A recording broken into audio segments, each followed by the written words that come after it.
Menteri Sekretaris Negara Prasetyo Hadi menegaskan bahwa Presiden Prabowo Subianto ingin pembangunan Ibu Kota Nusantara terus berlanjut. Prasetyo menyebutkan, sejak awal Prabowo sudah berpesan agar pembangunan gedung lembaga legislatif dan yudikatif dipercepat supaya IKN dapat menjadi ibu kota politik pada tahun 2028. Menurut Prasetyo, Presiden sejak awal telah memberikan penekanan untuk mempercepat proses pembangunan, terutama fasilitas yang akan digunakan untuk legislatif maupun yudikatif yang ditargetkan bisa selesai di tahun 2028. Sebagai bentuk dukungan, Presiden Prabowo pun telah mengunjungi IKN untuk pertama kalinya setelah menjabat sebagai Presiden pada Senin, 12 Januari 2026, kemarin. Dalam kunjungannya itu, Prabowo mengoreksi desain dan fungsi IKN.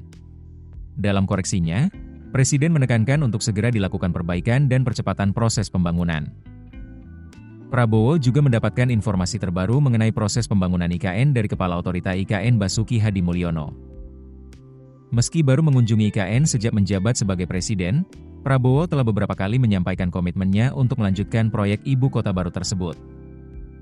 Prabowo pun telah menekan Peraturan Presiden Nomor 79 Tahun 2025 tentang pemutakhiran rencana kerja pemerintah tahun 2025, yang di dalamnya terlampir penetapan IKN menjadi ibu kota politik pada tahun 2028. Dalam lampiran Perpres itu disebutkan bahwa perencanaan dan pembangunan kawasan, serta pemindahan ke Ibu Kota Nusantara dilaksanakan sebagai upaya mendukung terwujudnya Ibu Kota Nusantara menjadi Ibu Kota Politik di tahun 2028.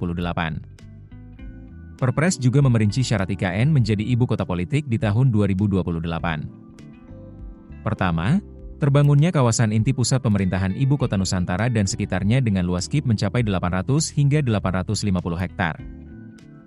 Kemudian, persentase pembangunan gedung perkantoran di Ibu Kota Nusantara mencapai 20%, dan persentase pembangunan hunian rumah tangga yang layak, terjangkau, dan berkelanjutan di Ibu Kota Nusantara mencapai 50%. Adapun cakupan ketersediaan sarana prasarana dasar kawasan Ibu Kota Nusantara mencapai 50%, sementara indeks aksesibilitas dan konektivitas kawasan Ibu Kota Nusantara menjadi 0,74.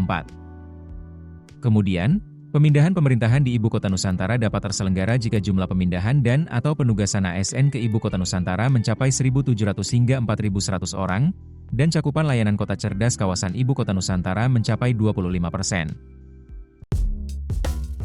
Keputusan bisnis terbaik datang dari data, bukan tebakan. Mudah berlangganan Business Insight dengan subscribe with Google.